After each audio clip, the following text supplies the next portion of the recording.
This is your last chance. After this... Or should we not follow the advice of the galactically stupid? That is a nice boulder. Ludicrous speed! Go! Ladies and gentlemen, coming to you pre-recorded from two undersized apartments in New York City, it's Revenge of the Film Nerds. There, we're in a tight spot. I hate when people talk during the movie. With your hosts, Black Crystal. I'm not bad. I'm just drawn that way. And Jack Manley. What we've got here is failure to communicate. A podcast for nerds by nerds. Oh, you betcha, yeah. Failure is not an option. And now, here are your hosts, Black Crystal and Jack Manley.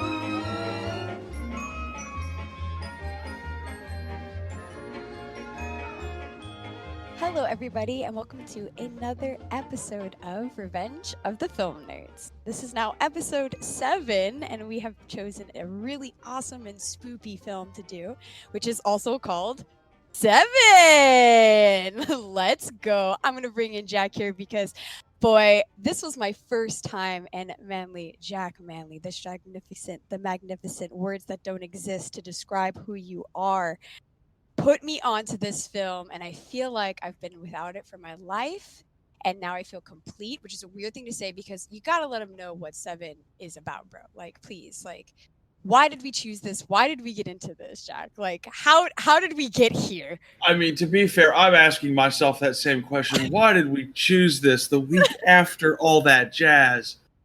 Apparently, folks, both BK and I are complete masochists. Absolutely. We decided we would follow something that was just very deeply emotionally heavy with something that is actually emotionally disturbing. So we're moving up in the world. But no, we did watch Se7en, which is a fantastic thriller. It's one of the thrillers that is really definitive of the 90s, a decade that was absolutely chock full of them.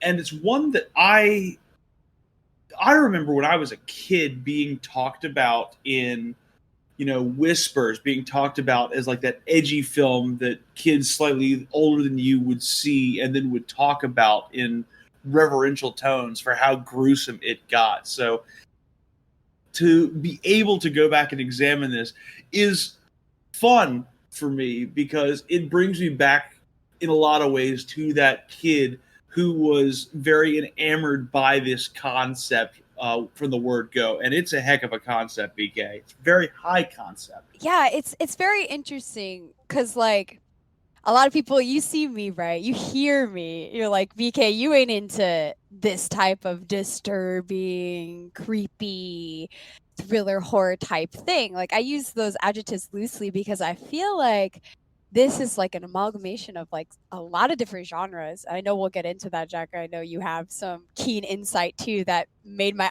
mind go, it makes sense after you said it. So to have that experience here, being the age I am now and being able to kind of digest something like this now, it was fantastic. I had such a good time watching it. I know that's so weird to say. Yes, we are in fact talking about a movie about a serial killer, guys. I'm sorry, because out at herself, so is Jack. We are weirdos. We like the disturbed. Our emo kids are coming back out, all right? And we're just embracing the culture. Come on, you guys. I know you like Courage the Cowardly Dog. You're going to like this, all right? You like weird stuff. To be fair, I was never an emo kid. I was a metalhead. There's a big difference there. But I think weird kids in the thousands in general, just either one or the other. You had to just basically pick and stick with it. Absolutely. And this film, I feel like, is just one of those things where, like, it's going to be hard not to enjoy. Like, it, for me, starting off by the lovely cast right there, our leading guys, Brad Pitt, Morgan Freeman, may I say any more? Like, it's a good movie. Like, that's all I got to say to you. Have you seen this? Say less, right? Right? Say less. But there's so much more nuance to this. And I know, Jack, you're the one who put me on with like who is involved, all the way from the BTS, that is your specialty. So let's let the people know, like, who directed this baby, who wrote it, what got into this masterpiece. Well, I'll tell you what, I'll give you the director and the writer, but I do want to hear your BK synopsis before we get into this too, because it was directed by David Fincher, who has become synonymous with directing over the last 3 decades. And it was written by Andrew Kevin Walker and was a real pet project for this writer. Now, BK, what was that pet project? What is the essence of Seven? The essence of Seven. Here we go. BK synopsis time. A city gripped by fear as a psychopath zealot carries out the murders of several people, each based on one of the 7 deadly sins. To stop him, it will take the combined efforts of 2 detectives, my boy Morgan Freeman and my sexy zaddy Brad Pitt, looking to make an impact through their investigations. Both men are thrown into a world of madness and decay in this thriller, Seven. Dun dun dun. Gotta add that little, those dramatic duns really sell it, don't they? Come on, dun dun dun. All right, I tried. In a lot of ways, it's a thriller, and in a lot of ways, it is more film noir than anything else. It's a hard film to pin down, and consequently, it's a hard film to know where to start with. Do I start here with the history, or do I start with how this film came to be? Because both offer really interesting avenues into how this film came to be. I guess, BK, to start with this film, I'm going to go all the way back to the year 1931. Now, bear with me here, because this may seem a little bit weird, but we have to go back that far because it is where we get the first true serial killer thriller in film history. Fritz Lang's 1931 film M, starring Peter Lorre. Wow. Okay. So all the way back, it makes sense though, because I'm new age, but so you're going to kill me, Jack, but my only frame of reference for noir anything is like, don't smack me like Jessica Jones. Okay. It's bad. All right. So, but I get it. As soon as you said it, it clicked that vibe. You know what I'm saying? So to see where it originated from, it makes sense when you watch Seven. So tell me, how did it evolve? How did that movie there kind of pave the way for something as great as Seven? I will say, BK, we're going to get you into that noir aesthetic later in the season, so don't you worry. We're going to have you covered there. A. But really, I go back to M for a couple of reasons. First is just the direct plot similarities in that this is a film that is about a serial killer. Peter Lorre's character in that film is a man who lures and kidnaps and kills children and is gripping his community with fear, so much so that the investigation blows out to where both police and criminals in the community are trying to find this guy and bring him to justice. It is about as much the hysteria of these murders and what that does to society as they are about the actions of Peter Lorre's character. And so it wasn't just that this was the first serial killer thriller to ever be created in large sum. It's that it had so many of the same metaphors and the same structures as Seven in the way it was conceived. And so that was really the first film that gave the industry the character that would eventually develop into Seven. And it was also the film that really started bringing the noir aesthetic into cinema. And Fritz Lang would become deeply influential, the director of the film, to the noir movement. Wow. I feel like when I was watching that making of film that you suggested, like at the start, he was talking about that right at the beginning, like taking the pacing and like walking and everything. So like, Jack, like give us a little bit more insight. Like what are like the key things to looking at when you're trying to see if this is noir, like actually noir? Well, noir is hard to pin down for a couple of reasons. There are a lot of people that argue it is a very specific type of film made during a very specific time period in the 40s and 50s, that the noir genre is primarily about the disillusionment of our soldiers coming home from World War II and the women who were in the workplace in World War II being forced out of the workplace. And noir always tried to capitalize in that time, whether it be through the Maltese Falcon, Asphalt Jungle, or other classics. These films would portray these unmoored and deeply kind of cynical, bitter people reflecting on the ways in which their world had changed around them. It was really America's filmic reaction to the war more than anything else.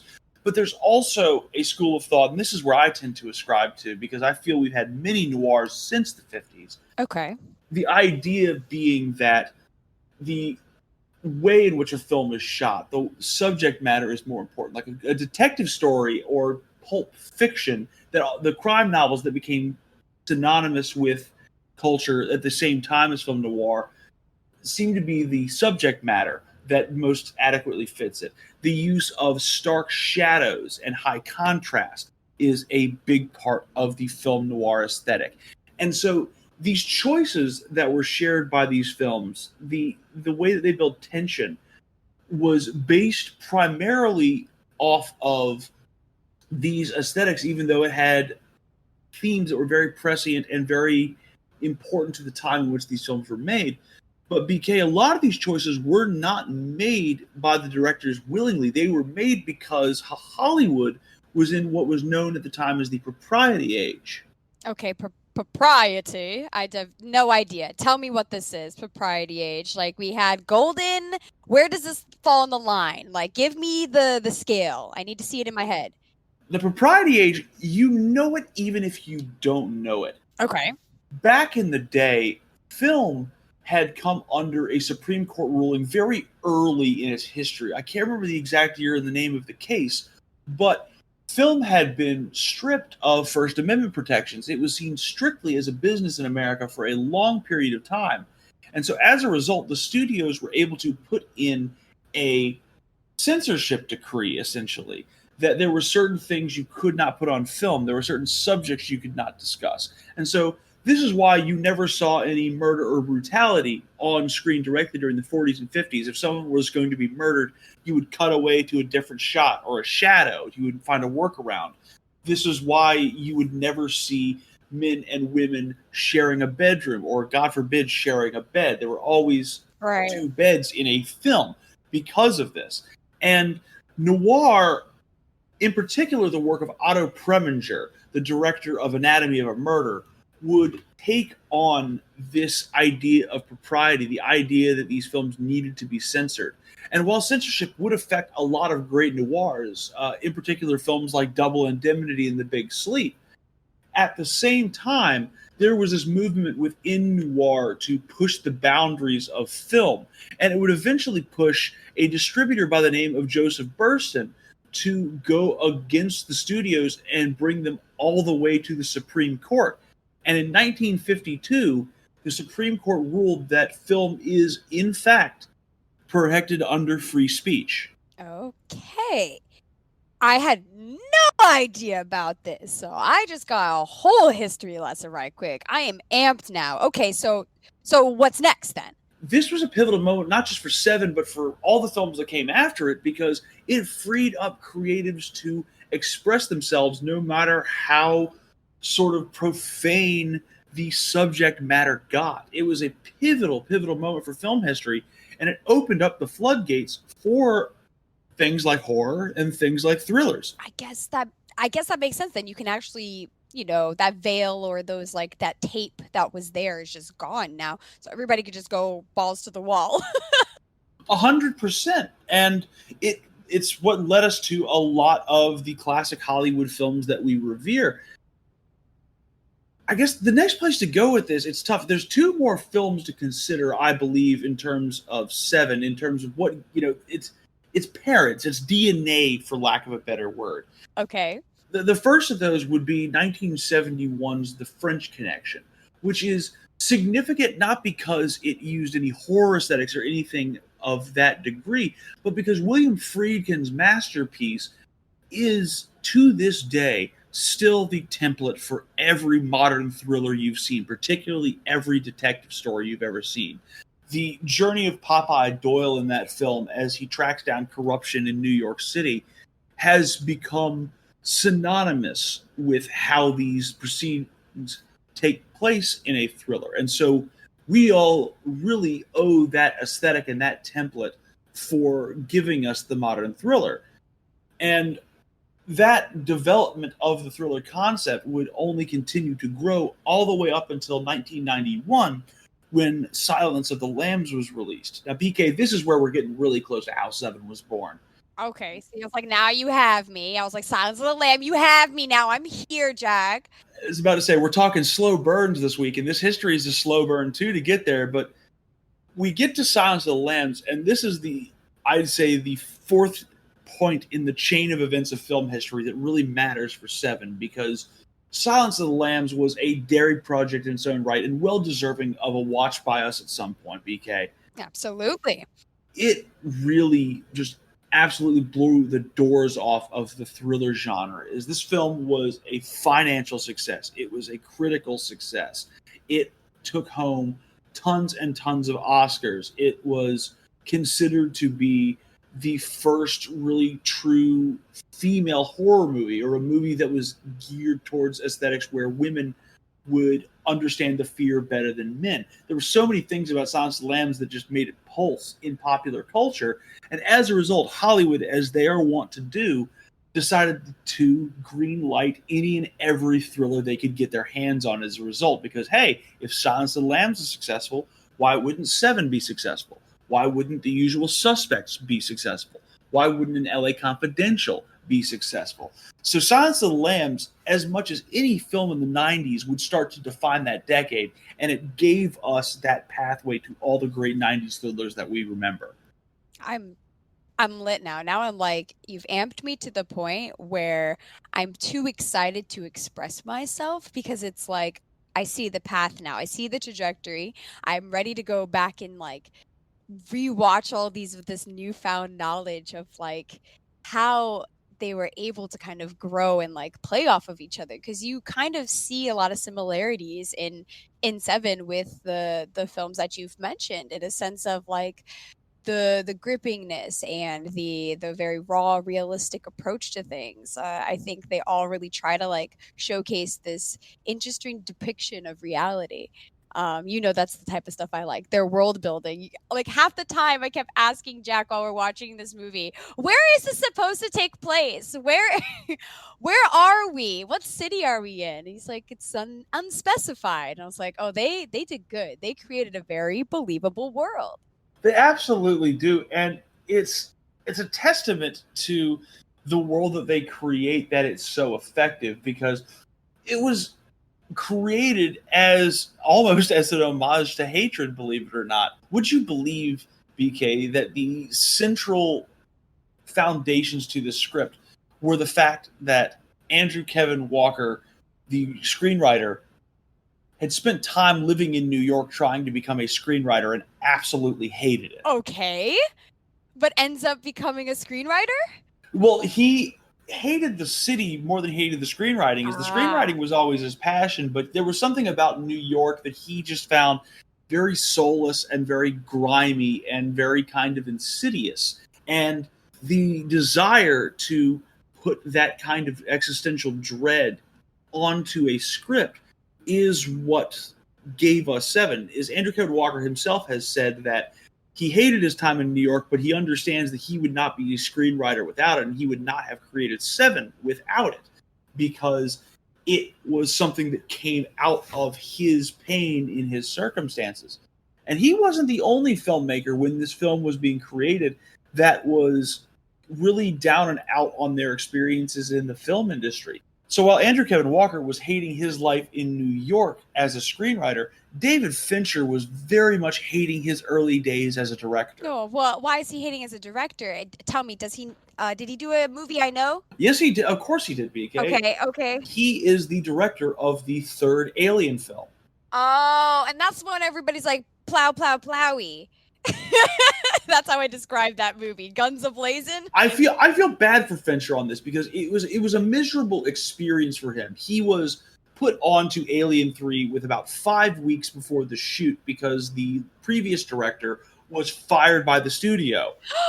He lost all creative control on this film very quickly, as the studio, viewing Alien purely as a franchise, did not let him have a lot of critical say.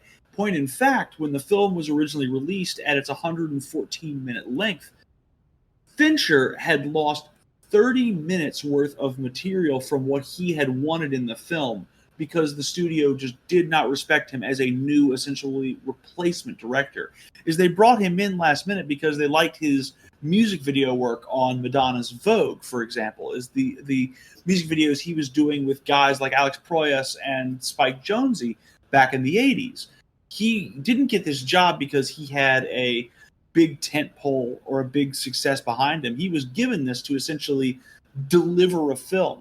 And so that lack of creative freedom had almost totally turned Fincher off of the film industry. He didn't want to really participate anymore. He was going to take his ball and go home. That's so interesting. I'm very interested. Like, man, I need to be in a room with these people, Jack. We got to bring them on. Like, we got to get to the point where we're popping, where you just like have the director on and be like, yo, tell us what was going on in your head when you did this? What prompted you to do this? How did you make it work? It really is interesting that this film came when it did, because it was right at sort of the high watermark for studio intervention before it started to recede with the independent film movement of the 90s and thousands. But again, this was just the way studios acted after New Hollywood had collapsed. Is there was a sense throughout Hollywood in the 80s and early 90s that the film industry, the studios in particular, had to be in strict control of all of their properties, because if any one of them was allowed to get out of hand and tank another studio, it would have been catastrophic for the industry. So it's really frustrating to hear Fincher's experience on Alien 3 from the perspective of creative, because you want, as a creative, to always be able to put your artistic vision on screen. But at the same time, that was just the reality of the industry, is nobody was going to take a real and genuine risk unless you could prove that that risk was worth it in financial terms. And so Fincher had a negative view of the industry and of the executives in general, and he would butt heads with them on this film as well. But he only got involved with this film because he was sent the wrong script by the distributor, believe it or not. What? I'm sorry, wait, hold on. How does that happen?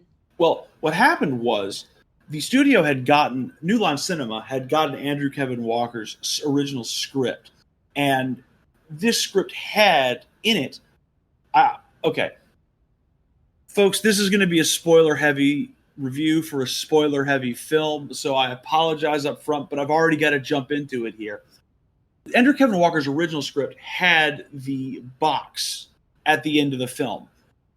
That was his intended ending. Okay. New Line Cinema absolutely did not want to have the box in the film and had cut it out. And Fincher was being considered, many directors were being considered, and when they considered Fincher, somebody at the studio, God bless this person, somebody at the studio sent him the script with the original ending, with the box. No way! Oh, that's golden, Jack. That's crazy. And in fact, it gets even deeper than that, because this film was given to, the script was given to like a who's who of Hollywood, who all turned down these different roles. Like Morgan Freeman's role of William Somerset was turned down by Al Pacino, Robert Duvall, and Gene Hackman. Pitt's role of David Mills was turned down by Sylvester Stallone and Denzel Washington, the latter of whom says he still regrets turning down that role. Christina Applegate, who was one of the hottest commodities in the time at the 90s, was originally considered for Tracy, and she turned that down as well. But man, they ended up with the right guy involved in the film in Brad Pitt, because when Arnold Kopelson, one of the producers, would fight the production over and over again about the ending of Seven, Pitt and Fincher as a team would drag their feet on this, is they would both flat out refuse to work on a film where the ending wasn't changed. Wow. Honestly, I think this movie would be pretty shit without the box. Straight up. we're gonna have to save that discussion for when we get to it. But Okay, you're right. Let me. I can't believe that. So that's awesome. Shout outs to actors standing by creatives in the story and the vision that get it. Shout outs to that. I think that is so nice to see. And wow, he got the script with the good ending. He's so lucky. Whoever that guy was is the GOAT, man. I want to go and like give him a high five, be like, yo, you did us all a favor, man. Good. Having been in internships within the film industry, like doing things like script binding, I guarantee you it was just some intern, some kid who was asked to bind a script and he just grabbed the wrong one out of a file. Oh no. And because of that, we ended up with one of the most iconic thrillers, with one of the most iconic twists in film history. But BK, we've got that background, we've got the history. I think it's a high time we started jumping into this in really large sum, because we've got a lot to talk about specifically on this film. Good to give these people this grounding, but I want to make sure we get into it. Oh yeah, I think as we go on, we're going to be able to see all of this kind of make sense. So let's start the opening scene. I can't even begin to set the tone with that. I feel like it's the most noir moment that I think of. But that's me not knowing what that is. So I say that to be metaphorical, as in the vibe I get. It is very slow, right? The beginning of the film is a slow burn. It takes you on this journey, and I definitely see what it's doing by establishing our main characters. And I believe it's Morgan Freeman who we kind of get introduced to first. Am I right, Jack? The very first early moments of this film are Morgan Freeman investigating a murder scene, and it sounds like it's a particularly graphic one. It's a murder of passion, as it's put, as a wife has blown her husband's head off in front of their kid, and it's a very gruesome event that he's handling very soberly.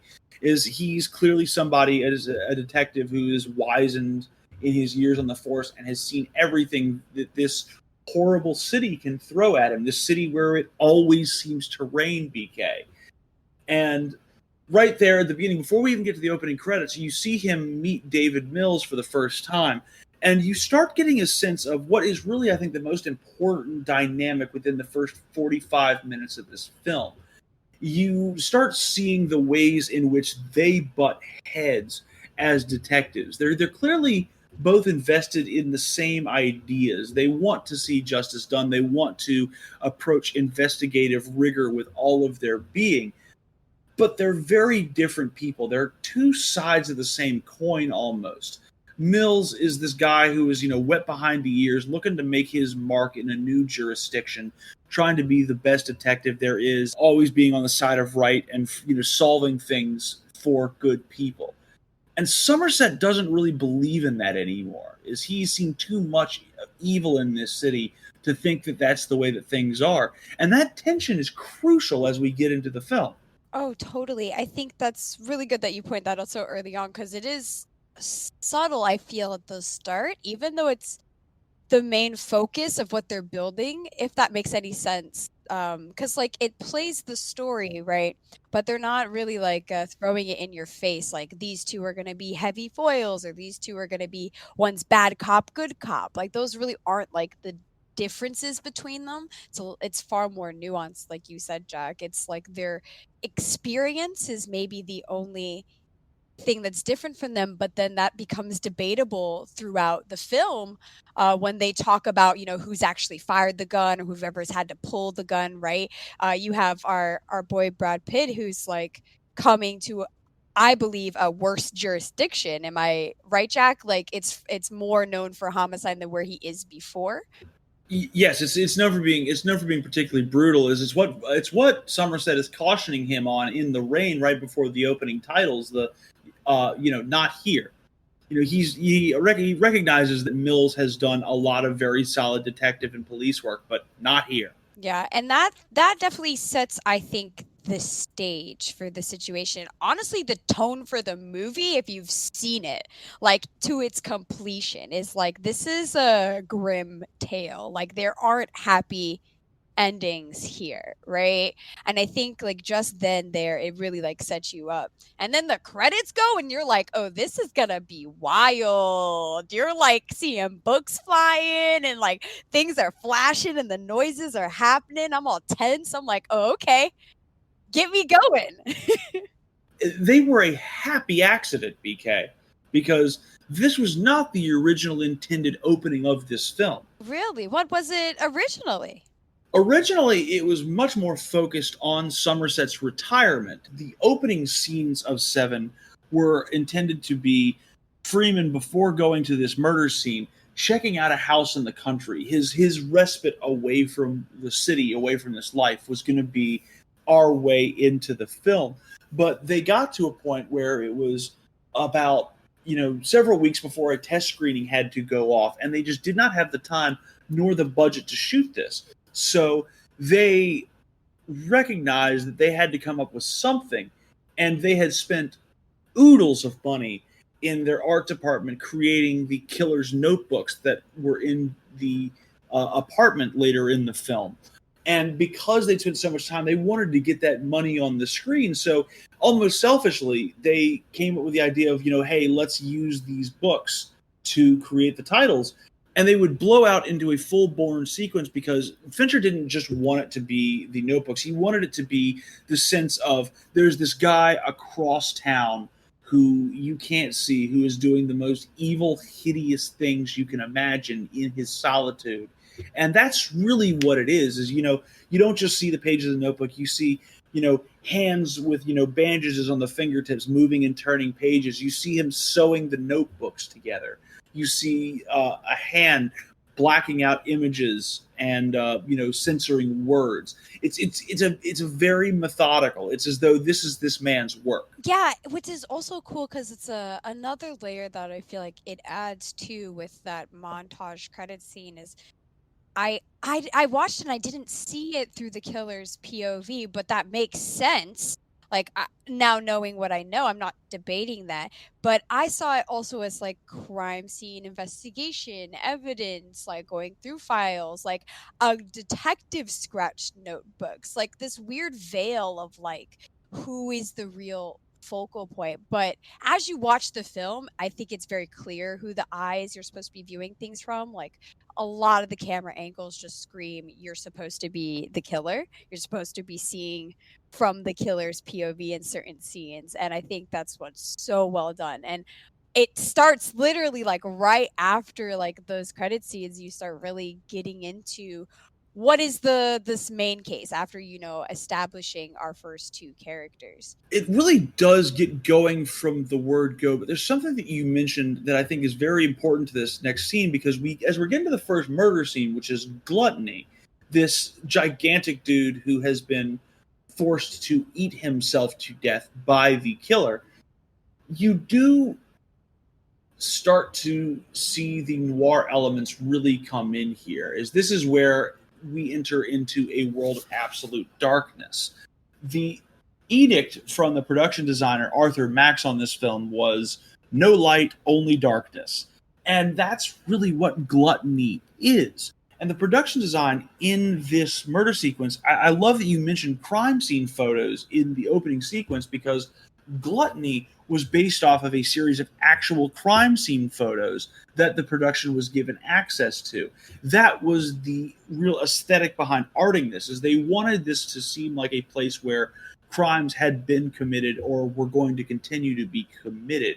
And it not only gives you that air of dread and that darkness in this scene as they're going through this shut-ins, very, very shadow-filled, inscrutable apartment, but you also start seeing the tension build more and more between Mills and Somerset. Mills is very combative with a beat cop who found the body. Somerset is very sort of condescending to Mills by sending him out to do door-to-doors instead of actually investigating the scene. And you see the way that these sharp contrasts are being used artistically, but also being used to bring the story in. Is Gluttony and the second murder, Greed, BK, almost really aren't the focus of the first 45 minutes. They almost matter less than the building of this relationship between Mills and Somerset as they come to grips with the fact that there is a serial killer on the loose. Totally. It is more of giving them that stage, that mutually shared case, and seeing how each of them is going to react to that scenario. So seeing like the difference between Mills and Somerset and like how they behave, like you said, is very interesting, and it really sets them apart. It sets them and solidifies them as our protagonists, because you never really know getting into these things. Sometimes I'm always questionable if like the main character is going to be a victim or somebody else, or if it's going to focus in on a different character, but it definitely is centered around these detectives, and that kind of comes to flourish later on. And your comment about the first gluttony scene is, I saw it and I like immediately knew. Now, like, didn't it take until the second murder for the detectives to really like put the deadly sins together? Because like I was like off top, this guy is looks like the Blob. Okay, sitting there like this is sadistic murder. Like I knew my BK inner detective got that Sherlock going on, was like, oh, this is Seven Deadly Sins. It's a wrap. Let's go. Gluttony's the first. Like, hold up. But they didn't catch on right away. No, they didn't. Is in fact, it's considered to be two separate cases up top, because Morgan Freeman is, or rather Somerset, is considered to be the lead on the gluttony case, while David Mills has been assigned this case of the murder of Eli Gould, a prominent lawyer in this city, whose body is found with a pound of flesh on a scale, hunched over next to the scale with the word greed written in blood on the floor of the office. And so initially you see this approached in two different ways. You see two men working on two different cases, and it actually gives you a moment to see a coming together of the detectives for the first time. You see Somerset go to the library and come up with references for the deadly sins to help out Mills. But what really connects their cases is, after the autopsy of the fat man, as he's called in the film, the gluttony victim, after he gets an autopsy, pieces of plastic are found in his stomach that Morgan Freeman matches up with marks on the ground near the gluttony owner's refrigerator. And when he pulls the refrigerator back, he sees the word gluttony on the wall in grease. And that is the indication that these are connected events. It wasn't clear At the start. Absolutely not. But now that you've seen the same idea, the same sin written out, the same murder victim left in a very brutal high concept style murder, they understand the connection at that point. And it's when they start helping each other out with the investigation a little bit more. It's when there is a softening of the dynamic. But there is also, too, a softening of the dynamic when we are introduced to Detective Mills' wife, Tracy, played by Gwyneth Paltrow. Oh, Tracy. I'm sorry, Jack. I want you to know I cried for Gwyneth. I shed a single tear. Okay, let me get you this TLDR. So at the start, I was like, why the hell this chick in it? She like a A-lister. Why is she in this movie? She's irrelevant. Like, you were just a wife. Like, I was like, this is so boring. Like, I want to get to the serial killer. Let me see some action. But Tracy's actually so integral, and honestly, her existence to the character development and the difference between the two main characters is super important, because it definitely shows a little bit more of the stakes each detective has in where they are, right? Like, Morgan Freeman's like, yo, I've been around the block, bro. I'm trying to retire. Like, you don't really even know if he has a family. I assume he doesn't, or he's estranged. Like, he lives at home with a metronome next to his bedside. Like, what? What kind of guy is that? Okay. And then you have Brad Pitt, suave, with a fly, beautiful broad, having a great time, who's assertive, who is like, y'all need to be friends, detectives. Like, if you're working together, let's like nip this in the bud. Being a great wife, let me tell you, baby. But it seemed out of left field. but it was strategic, and that's why I think Tracy is so dope to be interested, and her character, as innocent as she is super integral to the plot. Like, you got to pay attention. Yeah, she's essential to the plot, BK, and I think it's a real triumph of creating a very well drawn out minor character within a story and giving them a lot of significance. Because Tracy, the longer the film goes, you realize that Tracy is, firstly, kind of the only innocent person in this city and is determined to preserve that innocence in a lot of ways. You see her first really interact in the film with both detectives by inviting Somerset to dinner at their house. You see her, invite him into this refuge. The one place in the entire film where the shadows are not harsh is her abode and her dinner she has created. And over the course of the film, you start to see that innocence die in her, and you see the way that the city is impacting her. And it adds a lot of context because Somerset and Mills are laser focused on this case. They don't have time in a lot of manner to consider the world around them and the things that are going on outside of this case. They only see gluttony and greed. They only see the crime scene photos they need to go through to find that one piece to move them to the next part of the case. And so Tracy is really influential even early on, because while she shows up initially in the throwaway as Brad Pitt is getting ready to leave for work, she, in her very next assertion on film, becomes this real force for good. Maybe the only force for good. I'm glad that you point that out. Like, I remember all the times though that she does kind of pop out outside of the scenes that you're talking about, like all the mentions to her. Like, she's trickled in a bit more than you realize. Like, at first you kind of feel like it's, I don't know, out of nowhere, but like things like we better get home before Tracy's gonna get upset, things like that, where it's like further solidifying what you're saying. Like, they're lost in the sauce. Like, the case is all they have. And honestly, mind you, this film time zone takes place before computers are a thing, because like these guys are up in the library, bro, looking up Dante's Inferno and like the Divine Comedy and all of these like things, trying to like get an insight to the killer. And I think that that's like noteworthy, to be like, technology was not in their favor at all throughout this film. It's not, and this is really where the slow burn of the first 45 minutes comes from. Now, I know that you had problems getting into this film, is until we get to the scene where Eli Gould's wife is interviewed and she notices that one of the paintings in his office is upside down. When they find the word "help me" behind the frame spelled out in fingerprints, that's really where the film does pick up. But I know that the slow burn was difficult for you. I'm curious if that's still how you feel now, seeing the film as a total statement, because watching it with you, it was interesting to see that it did drag for you a little bit. As taut a thriller as this is and is lauded to be, this did kind of put you off a little bit. Yeah, I feel like that's why I don't like calling it a thriller, even though I know it is. But I wasn't thrilled. I felt like it's a crime drama. That's why I like you calling it a noir, because it felt more of that.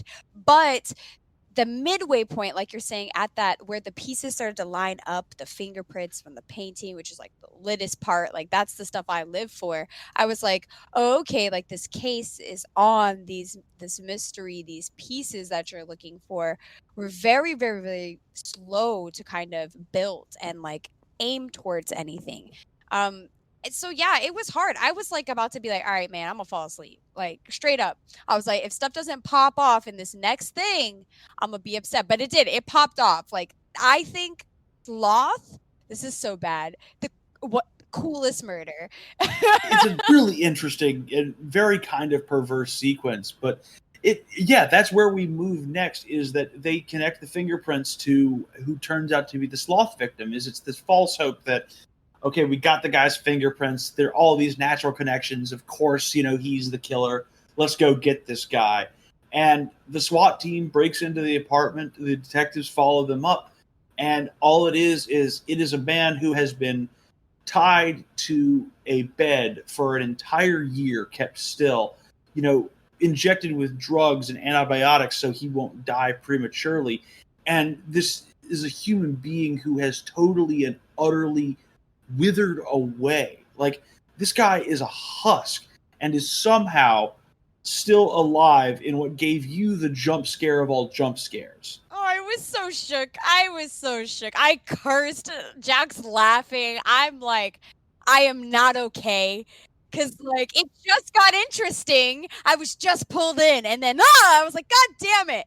Well, I laughed because I knew it was coming. And I laughed because it's one of the few jump scares in any film that I've actually felt was well justified. It wasn't a jump scare for the sake of getting a reaction out of the audience. It was a jump scare to add a level to the sort of sinister nature of this murder. The idea that this guy is alive, but he is also extremely dead. I love that. No, that's why it's the coolest one. I think, which is why immediately once that one happened, I started getting hella Saw vibes. And, like, us Zoomers, I'm not a Zoomer though, know about these things. So it's very interesting. And I think, like, the psychopath, like, that's when you really know this guy's, like, something's wrong with him. Like, he is whatever you thought was bad in the first two ones, like, throw that away, right? Like, eventually, you died. They were out of their misery. They paid the price. It's like this sloth guy. It's like, will he even live? Like, the guys are even like, we don't even think he'll. Oh yeah, he's dead. He's dead. Live. Like, the shock of trying to keep him alive will kill him. His brain is turned into mush, and I think that the unique nature of this murder is the one thing that I think brings you in here. But I think the film also starts to pick up as well, because you see the tension between Mills and Somerset finally starting to give way to a mutual respect for each other's means of investigation. There's a scene as they're getting ready to mobilize to go after Sloth, where they are talking with each other and saying, does this seem like your guy to you? Like, nah, our killer seems to have more purpose. They're starting to be in simpatico with each other and understand each other, even if they're never going to agree. And there are a number of great conversations between the two in the second half of the film where they go over their perspective, but you do see them coming together as a unit despite their disagreements and the way that they ruffle each other's feathers. I'm glad you put that out, because if you think about the beginning of the movie of them being two distinct characters, like, it definitely makes more sense. Like, I just, I felt dragged along, but talking about it, I'm like, okay, cool. Like, they really wanted to show the growth and development through the stages of someone being a detective, like, very realistic approach to it. But I'd like to further add my favorite part about the sloth scene, and I think a little slight direction you'll enjoy going off on, because I know you want to talk about this too, is really the set. So I'm going to give you a little bit of stuff here, just, like, embrace it, and I know you're going to have stuff to chime in, so hold on one second. So the kills up until then from this killer were, like, pretty low key, right? Gluttony was just in his house, like, it was pretty nasty, it was mad food everywhere, but it wasn't staged, right? Greed becomes a little bit staged and a little bit personal touched, but still the killer's still kind of removed from it. Sloth, the killer's a little bit more involved and it's more intricate, and that's when the stakes start to kind of rise. It almost is like the killer is gaining confidence in, like, what they're doing, and, like, a more ritualistic type approach. Like, there are literally thousands of goddamn car fresheners in the whole room. That is the coolest. This is so weird. This is the coolest thing about the movie, is these fresheners are hanging in there. I understand it's a practical use of the prop, right? We want to cover up the smell of a man who can't move and sit in his own feces for a year, dying, decrepit, but also the tone it sets and the meticulous nature of this guy. Like, he's one guy who had to hang all of these and plan it out and pay the rent even on time, which is something they comment on. Like, the killer has been actively like looking over this guy. Like, this guy is someone who likes to see his murders happen and has this weird ritualistic approach to him. And I feel like the sloth room is when you really get to know who this serial killer is. I think that's true because there's a methodology, obviously, to all of these murders. Like, each one of these kills took time. But sloth is the one where it really takes dedication to the act. You know, gluttony and greed probably took, each a day or a weekend tops for them to get dropped by the killer. Sloth took him a whole ass year to decay this man's body. And that's when it jumps from just being a serial killer with a sort of a vengeful, metaphorical idea behind his killings. And it jumps to this idea that this guy could be Satan himself, is the level of dedication it takes. And I love the fact that you bring up that he's gaining confidence in his murders as he goes on, because you see this interesting juxtaposition of, as his murders are getting more bold, the city is rewarding his boldness, and it is punishing the innocence of Tracy. This is the moment in the film when she calls Somerset to speak with him at a diner about the fact that she is pregnant and she hates the city and is not sure about raising a child there. And so there's this real sense that this is a world that is, in its approach and in its art, is grimy, is dingy, is a decrepit place. It was designed like that by Arthur Max to be an unrelenting world that is always falling apart. The falling apart world rewards the people who are falling apart themselves, and the people who want to be together and want to be in a place of peace or a place of stability are the ones who get punished.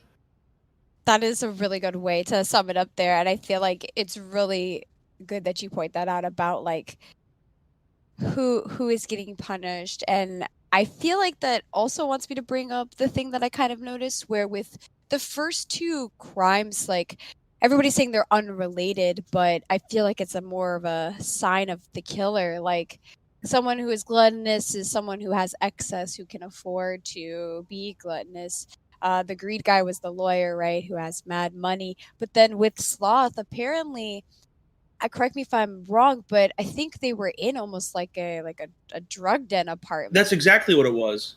And I thought that was interesting, right? The heroin addict who literally like pretty much is like in a daze, laying down, high out of their mind, is the one who gets targeted as sloth. Like, that made sense, but it also set the stage of like, who are the victims, where it's like it's anybody, like even the low of the low can get it versus the successful defense lawyer.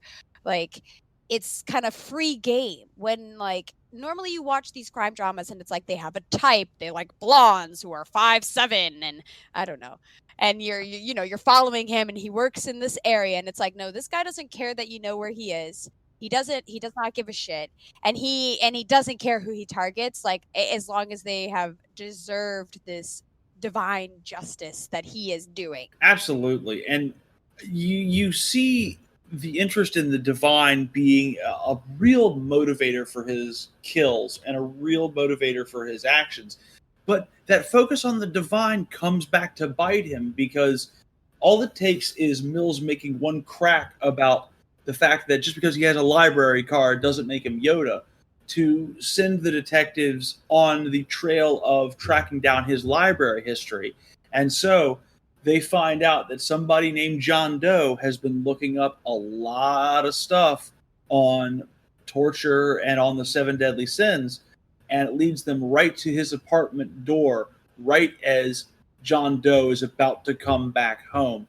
And this is where we were, slow burning, going through these murders, a little bit of a pickup for sloth, and then it calmed down again.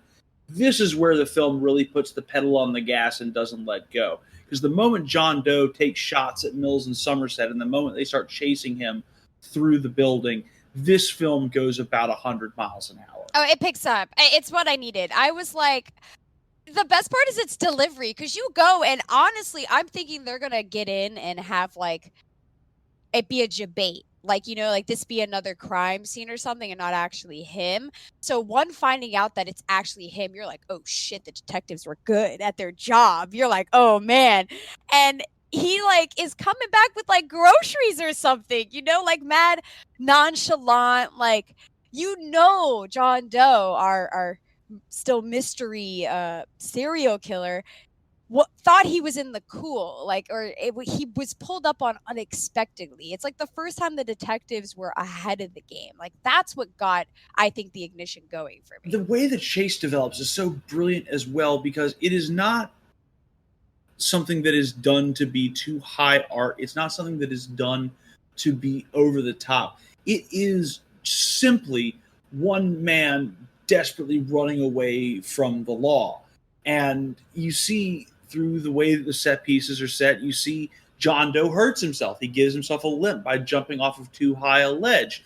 Mills, who is the one who chases him down first, when he tracks him to an alley, he, gets his ass whipped by John Doe. You see real humanity in the way that this chase is done, if that's the right word for it.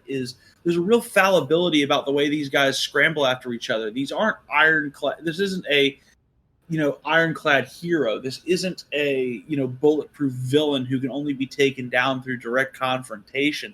It is just simply the chase, and the chase is everything. It is the fight or flight response that is basically humanity. And I think that's kind of the brilliant thing about this sequence in the way that they build it. I think it's really good. I think you are right in saying that it is realistic, the humanity. I know in that in the making of, I was listening to them. The very end, I think it had one of those things that was made for promotional, but it was talking about how they had like cops and law officials come and kind of like be on site and talk about like what type of angles they would cover, or how they would approach or handle the weapon in these cases, and like, that fire escape type scene is really the one that stands out to me the most, of like actually seeing that executed where it's not something absolutely ridiculous. It really had that sense of like, okay, this guy had, like, the killer, as in this guy, our serial killer John Doe, had an exit plan if something like this were to ever happen. But the sense of reaction and emergency and the fight or flight, like you're talking about, was still there. It was like the killer was caught unexpectedly, and I feel like we don't normally get that in thrillers. And I think that that's what's so good about this chase, is like, the detectives could have this. And then as the chase is ending, right, Jack, it's almost flipped completely over. We almost lose our protagonist. Yeah, we really do almost lose him, and it causes him to kind of lose it. Even though they through sort of extra legal means have found this apartment through tracking his books, Mills is done with, basic procedure. It's out the window. He just sees catching this man in his future after the killer has literally, put a gun to his head and let him go so that he could escape. And Mills responds by kicking in the door to the apartment. And, BK, opening the portal to hell. Oh, man, it is.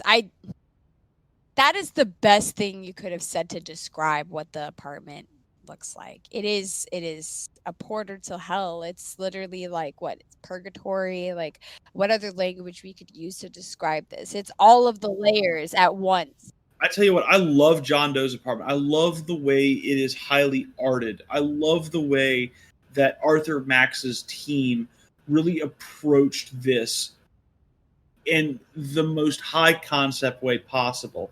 I have so much respect in particular for the work of Clyde Piercy and John Sable, who created all of the notebooks in Se7en, the killer's notebooks, from scratch. Oh, good, the notebooks, Jack. I was listening, and then the guy's like, yeah, John, man, he like got my vision, and he started like scribbling down on some paper, and I saw it, and I was like, that's it. And all you see is John on set in notebooks, just writing these handwritten, terrifying notes in a diner with like decrepit photos around him, looking like a serial killer himself. Like, I was like, oh my gosh, it's art. Those notebooks are art. you almost wish we could, and this is how I felt watching this, knowing all of this background about the art, is you wish we could stay in John Doe's apartment in this deeply unsettling place for, half an hour if you could, because there's so many aspects to get to. There's the photography that John Doe takes, where they find out that he's been sort of toying with them by taking photos of them when they're at crime scenes. Like, there is the, little wooden boxes he has mounted on his wall that are the tributes to his own murder, which is how they find the receipt that eventually leads them to the lust victim. It's this beautifully arted descent into madness. It's all backlit by neon, and you couldn't create a better environment to give you a sense of a character that you can't introduce on screen yet. You see this apartment.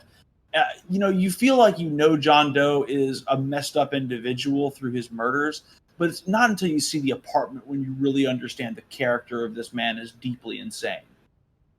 Agreed. I think the apartment, how do I say it?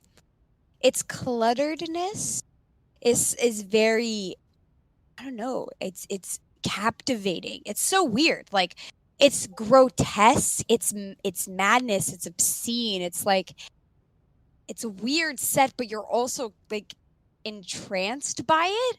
Like, even with that like red cross that's like over the bed, like, how weird is that? Like, you know what I mean? But you're like enamored by it. You're like, what is going on in this guy's head? Like, you're trying to become the detective, I feel, for the first time throughout the movie. I feel like a lot of the time you're in the back seat, and in this moment in the apartment, you're even more inquisitive than our two main characters are. Like, I wish, you were right, I could have spent a half hour in there looking at every single photo, looking at every book.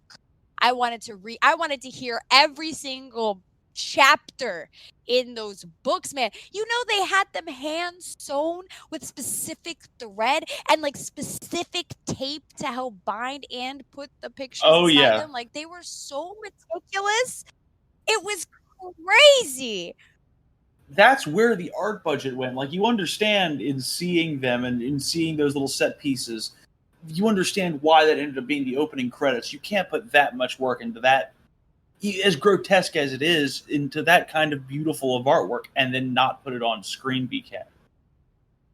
But as we move on from John Doe's apartment and get to Lust, you see that world that they've opened, that portal to hell, really start to come out. Is that the murder of Lust and the murder of Pride there's a particular cruelty to them. There's a particular cruelty to the women that he kills in this film that shows up here. And I've been wondering for years what exactly the point of Lust being killed in the way that she is. It's not something that's easy to talk about. Suffice to say, it involves some very unmentionable and very uncomfortable means, to the point where they don't even show it on film. I've always kind of thought it was a reflection on the brutality that women are treated with in the urban landscape. You've seen it with Tracy in the way that her spirit is beaten down, but in the way that the club owner sort of reacts callously to her death, in the way that the guy who is forced by John Doe to be involved in her murder is sort of shook and traumatized by it. You see a higher level of cruelty coming about. You're not wrong. I think Lust is, I think it's, the women, I think the way the women were mutilated and targeted in this film are crazy. I think they're very interesting, and I think it also goes to show the type of character our serial killer is here, right? Of them all being male up until that time, and then the fact that they get even more sadistic when we get to the female victims, to the point where you're incorporating another party into the destruction of these women.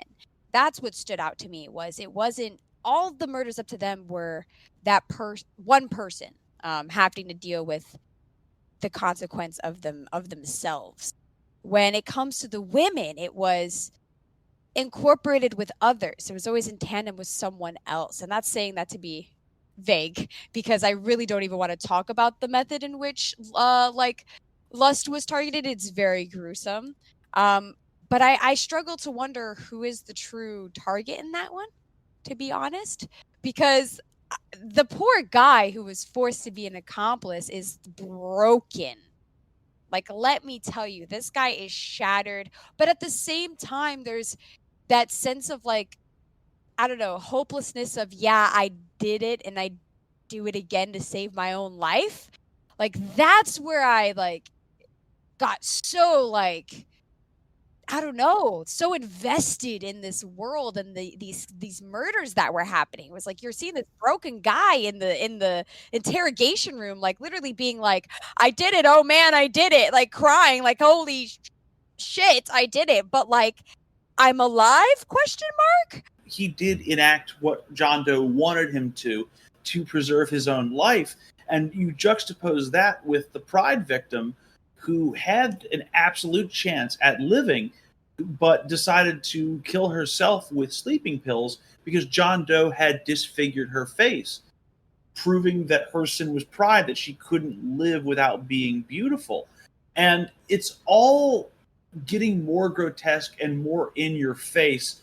And you see why it's getting more in your face, because this is when John Doe, literally with blood all over himself, walks into the police precinct and yells at Mills and Somerset to get their attention. And surprise, surprise, it's Kevin Spacey. Oh my gosh.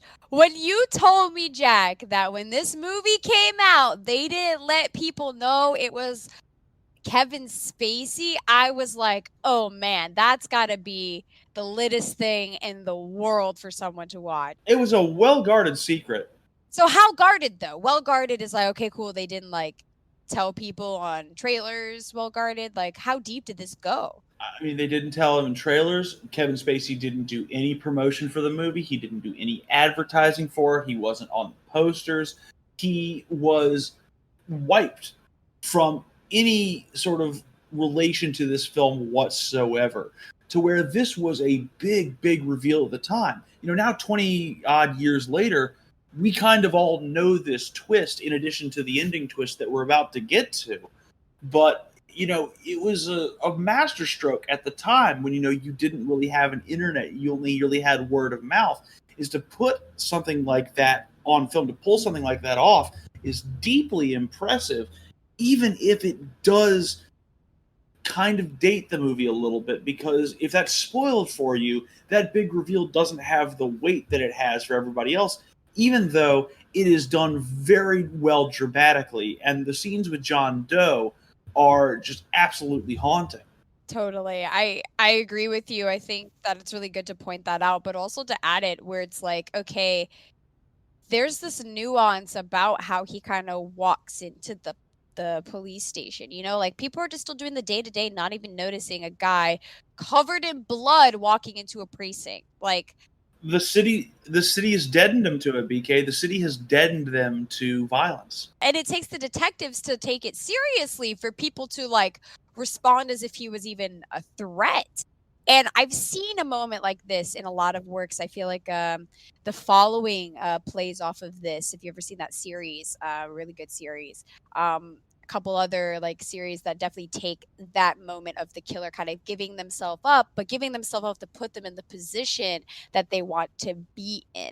And I feel like that was where I was like, I'm hooked. Like I'm here for the end now. Like I ain't checking out. Like you may have dragged me along for the start, but I'm definitely not checking out. I'm here for this. Oh, absolutely. And this is also the moment too where Mills and Somerset finally come together. You know, they've finally, the night previous, laid out for each other what their perspectives are, you know, the ideas that they feel, that Somerset really does believe the world is a cynical place, and that Mills does not feel that way and does believe in fighting for good.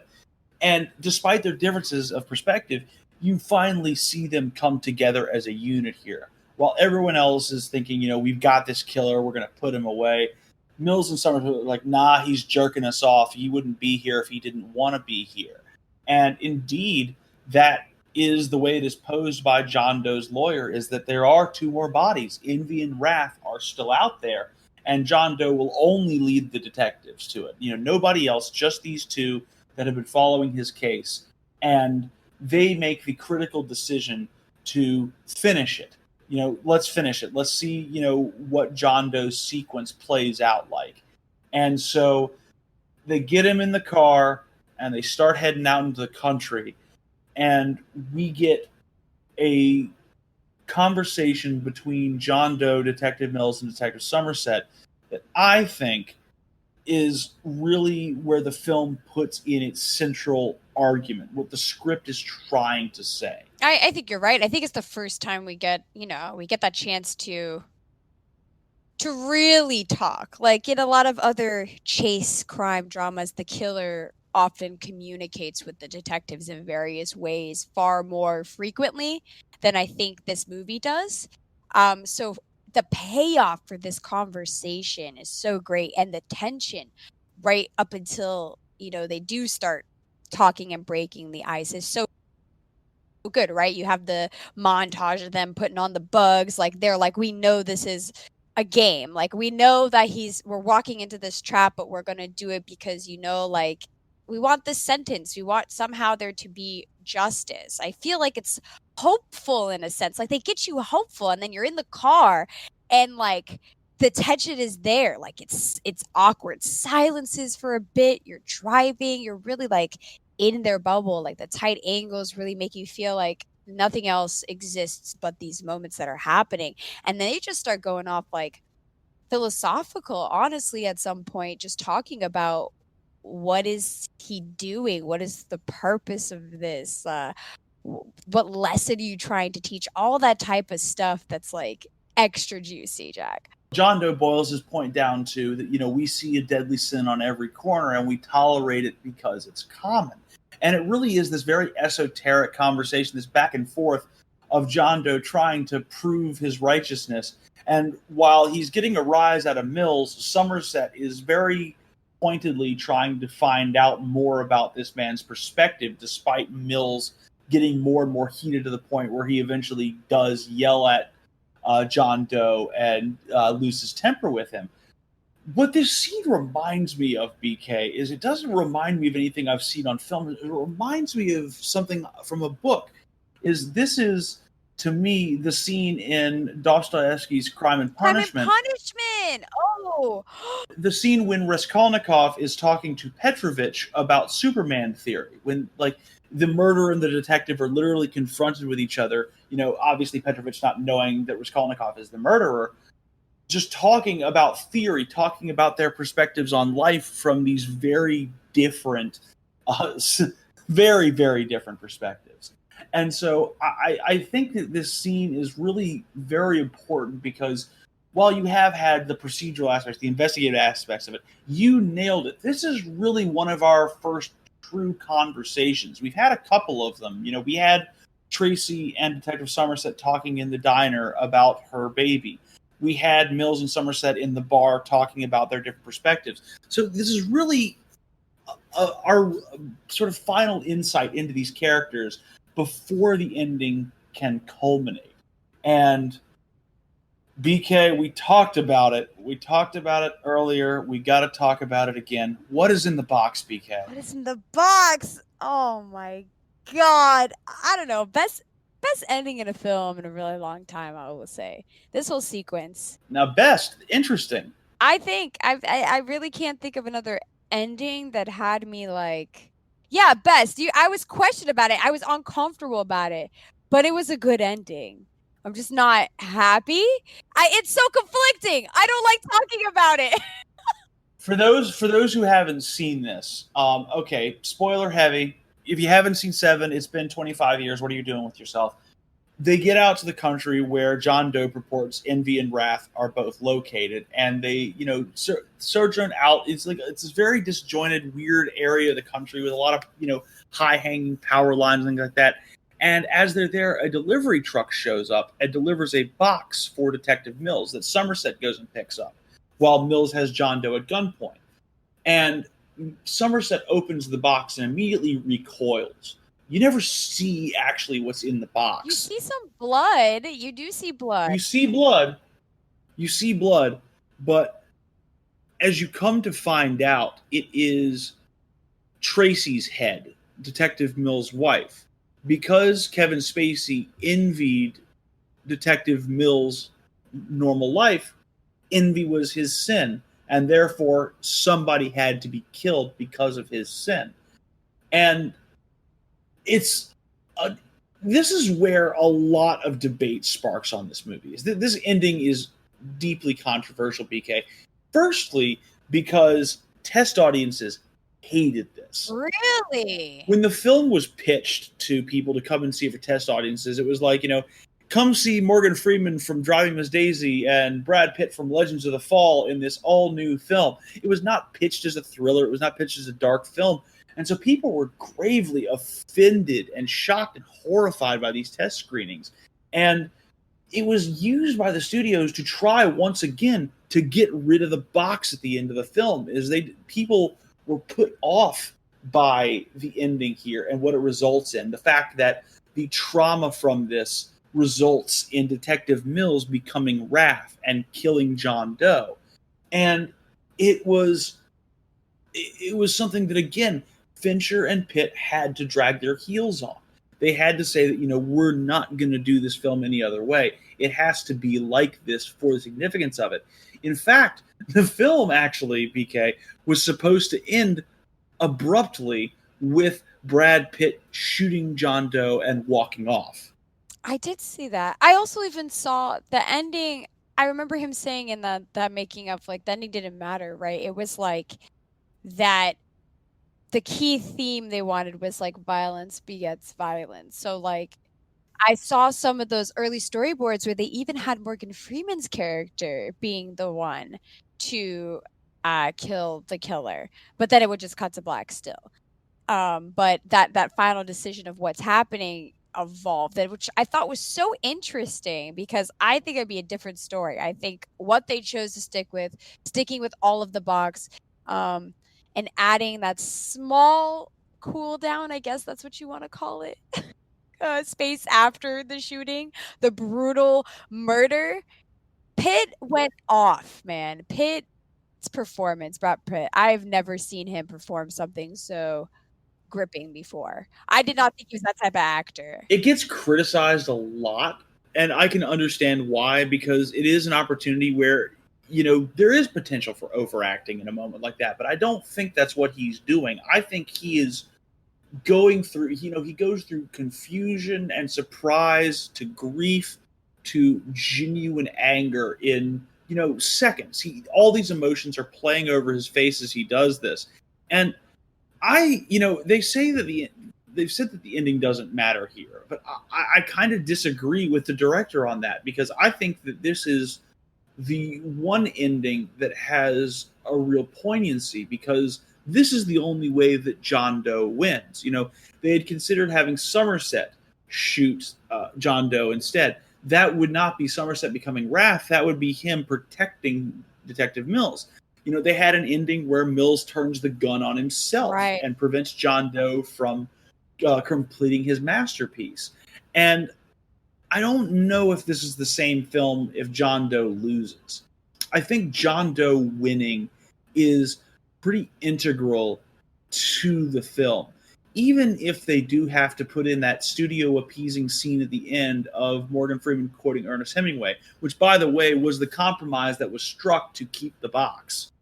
They needed a cool down. They were like, bro, you can't end it like that. You have to bring them down. Like, it's too much. I mean, certainly after we watched all that jazz last week with the zipping up of the body bag being the ending, it's certainly nice to have a split second to just decompress. Yeah, he's like, yo, y'all take care of him with the quote. And I'm like, oh, just another detective back on the job. She's like, geez. I was like, damn. That might be, BK, more of what makes this a noir than anything else, is that it is the continuation of the detective's grind, as the detectives have reached the end of the case, and it is deeply unfulfilling. Whatever they thought they were going to accomplish has been turned on itself, and there is a sense that things are going to continue as they are in this world of cynicism and disillusionment.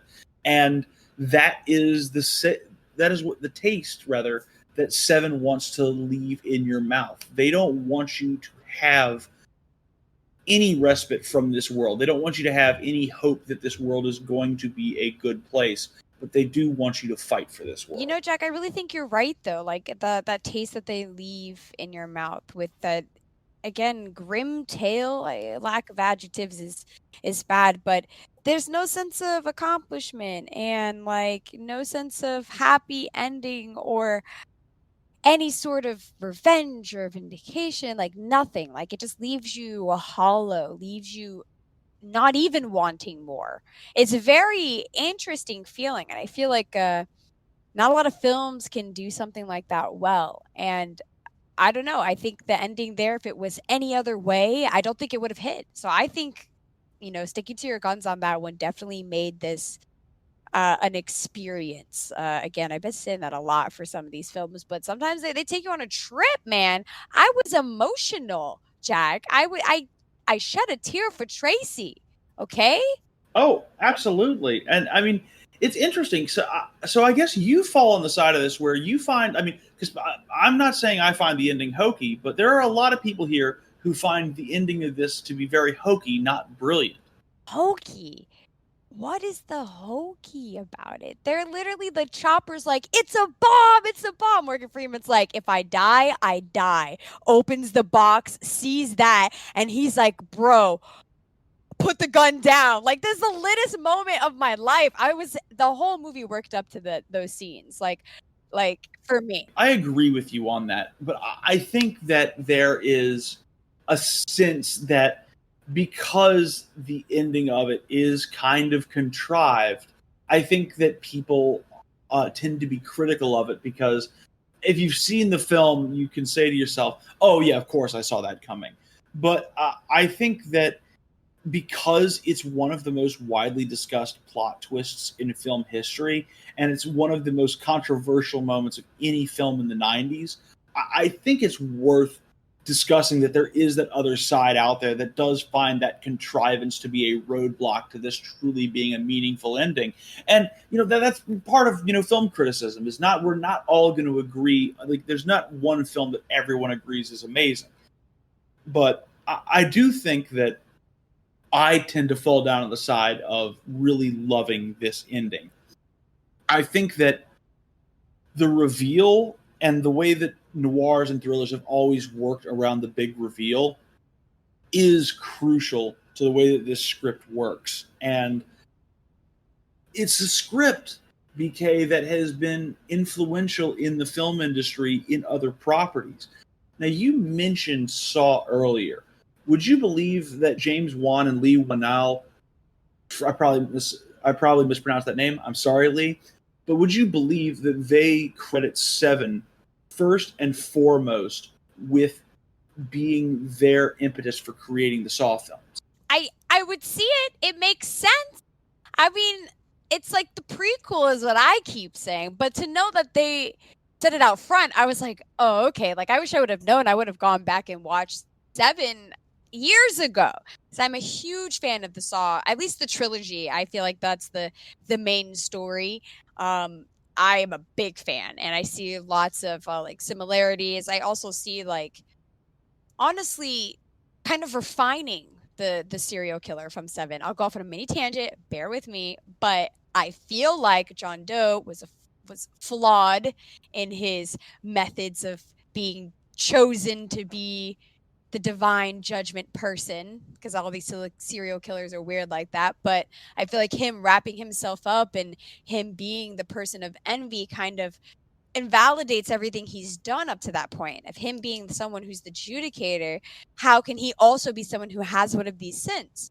So I feel like his true message of whatever he was trying to teach got lost there, and it got personal for him because they pulled up to his house. But with Jigsaw, on the other hand, I feel like he's kind of the elevated version of that. Someone who accomplishes that view of the divine justice, or people getting their just desserts, or all of those things, without compromising himself. He himself has already done the journey and is now qualified to be the judge. And I think that's what makes that series really cool and kind of low key looking at Seven as a baby prequel and like the inspo really sets up those series to be super awesome. Like I've been dying to rewatch them after this. I was like, dude, I have to do it. So that's what I'm doing this week. I'm rewatching these on the side. Yep. I will say this for the Saw films in relation to Seven is at very least the first Saw. What it does that I think Seven does that I appreciate is that it is the motivated use of gore.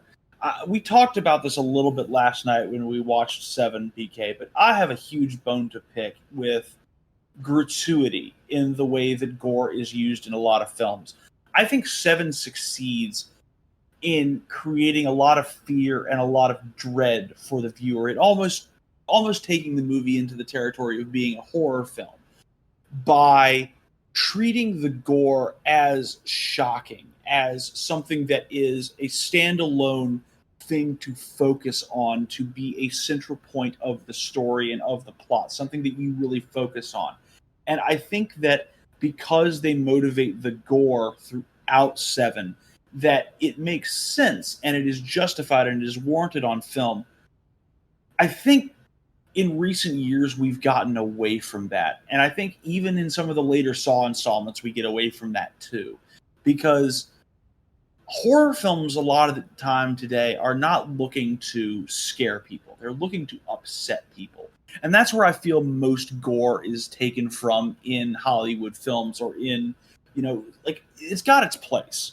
If you're going to do a slasher like a Friday the 13th or a Halloween, you want that to be gratuitously violent. You want that to be, very outlandish. But if you're doing a very serious and motivated work, and you're doing it with the level of gratuity of violence that something like a Hostel does or something like the later Saw films do, it loses meaning to me because you're not leaving your audience with a feeling of genuine fear. You're not leaving them with, the sweat going down the back of their neck because they're afraid of the things that they're thinking about because of what they've seen.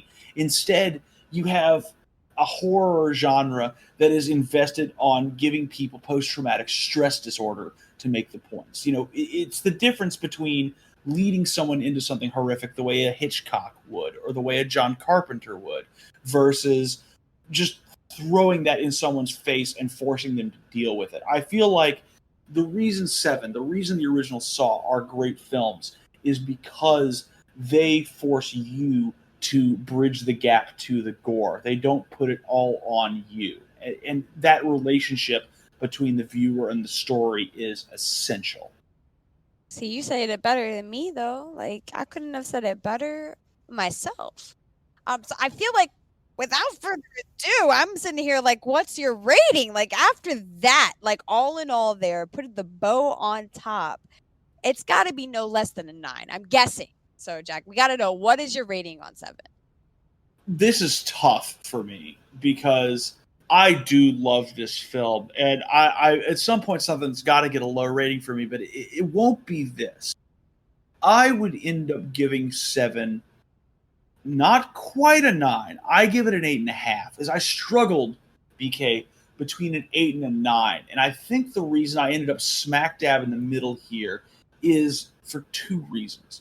One is that it really is a slow burn leading into this film, even as somebody who loves it, and I think it is David Fincher's best work. I still think it drags in the first, 45, 50 minutes as they're starting the investigation. And I do have to recognize that. And the other part of it for me is that there's this whole world that has been unlocked for me in learning about the design and the art of this film, learning the levels at which these people descended into madness to create this. And a lot of that is on the screen in the murders and in these vignettes in John Doe's apartment.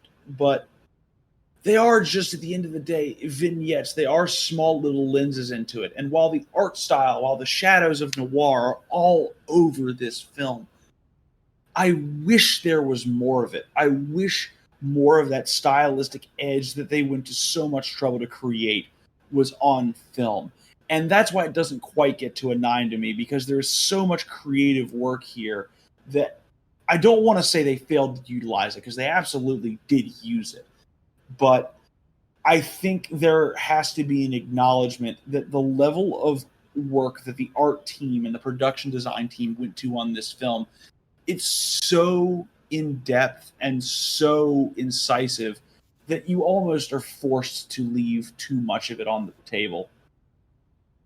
See, I agree with you, but I would have to also say that my rating is a little bit lower than that, as much as I enjoyed it. I'm shocked though. I could have swore the way you were talking about this sounded like it was gonna be another 10 or a 9.5, but I'm glad you articulated what really like changed your rating for you. And like I'm interested to see what is considered a bad movie for you, because I'm scared. I don't want to be the one who finally we get to a movie I suggest and it's the one bad rating. Jack, come on. There will be probably some that both of us suggest that we're not going to like, and that's okay. That's okay. But like, you'll know it's a bad film, because the worse a film gets, the more sarcastic and fun I get with it. Oh, I can't wait for that. We've got my rating now, though, BK. We got to hear what you thought of this. As you said, it's a little bit lower than mine. Yeah, I am gonna go with a 7.5. Okay. Rewatchability is definitely, I'd watch it again. So that always makes me be like, is it over a 5? Well, I watched this more than once. Like, that's how bad you gotta be. Okay. Like, to be lower than a 5 for me. But the 7.5, almost 8, is really because of the slow burn. Again, it took a while for me to kind of get into it, regardless of its intention. And its execution, which is phenomenal. It is just slow, and slow is not my cup of tea. So it loses a couple points there, but the dedication to the set design and really the artistry behind all of this is what gets it up in that kind of higher range and in my like closet pick. Like, this is something I pull out to the friends that are like bored and we're like, you know, you want to just watch something weird, just put it on. Maybe you'll pay attention an hour in. Like, that's the movie I'd put on. They'd be like, all of a second, what? I'd be like, yeah, now you're going to watch for the remaining, 45, 50 minutes. So it's definitely really good. I think learning a little bit about the history gives me a lot of insight as to like why it did what it did and how it is portrayed. But it is grotesque. It is a bit much. It is borderline too realistic. Also, Kevin Spacey's like performance, is unsettling as it is also kind of corny in a sense. Like, you're never gonna see a guy this weird or this realistic. Like, he's almost characterized at this point, just probably because of desensitization. Like, seeing things like Dexter and things like Saw, where we already kind of have this idea of the psychopath. But I do appreciate what it's done for a genre that I'm obsessed with. So I can't really give it anything less than a 7.5. That would be its lowest rating for me. I get you on that. All I know, BK, is we need to give ourselves a break. Yeah. Like, we have. I love these films. I love going over and dissecting a good heavy film, but the film nerds need to lighten up a little bit, folks, and that's what our plan is for next week. Now, BK, you got to tell them what we're going to be checking out next week, because we are going to finally lift the lid on some of this tension, let some of this pressure out, and get something a little bit fun in. Yes, I cannot wait for our next episode. It's going to be the grandfather of all modern parody, Airplane. Let's go. I'm so hyped to dissect this. Now, I know, Jack, this is one of your favorites. Yet again, I swear to God, next movie is mine. I saying it now, okay? But I will say, if we're talking about classics and something that is so iconic for film as a whole, really all the references I've ever known in parody, whether it's from animation or movies or TV, has come from this film. So I cannot wait to deep dive into this and get to know a lot more behind the scenes and what this film kind of took to get to be where it is today. So y'all are going to be ready for that. It's a seminal work of comedy. It is one of, if not the most important comedy film in modern cinema. what a duck soup or a Modern Times was to early comedy is what Airplane is to modern comedy. Without it, we don't have the template for modern parody. We don't have the template for these broad semantic jokes that really brought into popularity. And there's going to be a lot to discuss on it too, because it's going to be really interesting to go back and look at a comedy as iconic as Airplane 40 years later and see what about it is still relevant and what about it is dated a little bit. As is the nature with humor, some of it's going to hit and some of it still isn't. But I know this is a film that I've been watching and rewatching since I was a little kid. This is one that my parents were very adamant about making sure I saw from an early age. Something that I think they probably could turn on to, get me distracted a little bit and get me into, my film vibe. But at the same time, it is a genuinely important and great comedy, and it's going to be a lot of fun for me to go back and review this. Hey, well, it's going to be dope. We did watch this one time, I feel like, back in the day. OS Watch Party was the first time I watched this film, and I feel like I didn't get enough time to kind of really enjoy all of it because it's so interesting, and to be able to talk about it the way we talk about it here on Revenge of the Film Nerds is going to be fantastic. So I know you guys are going to really enjoy it. Now, before we sign off, you know what we got to do. We got to hit them with the plug, Jack. So where can they find us? Where are we on the Twitterscape, Jack? Let them know. Yes, absolutely. We are on the Twitterscape at RFN_podcast. We're starting to get more and more content on there. We're joking around about the films we're watching every week. We're joking around about the editing process. And we're doing it because we have a lot of fun bringing this content to you. We're, getting ourselves listed on every podcast directory we possibly can.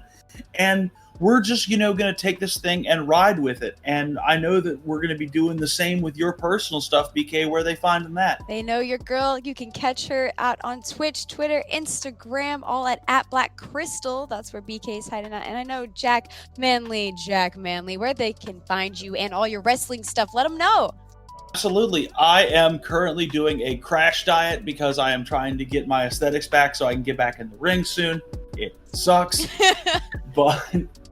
But that all aside, I'm looking to join my boys and girls in the locker room at WUW Wrestling soon. And that's where you'll find us on Instagram, Twitter, Twitch, Facebook, wherever social media is sold at WUW Wrestling. And my personal stuff, it's all at Manly Jack Manley. That's MANLY on the first one, MANLEY on the second.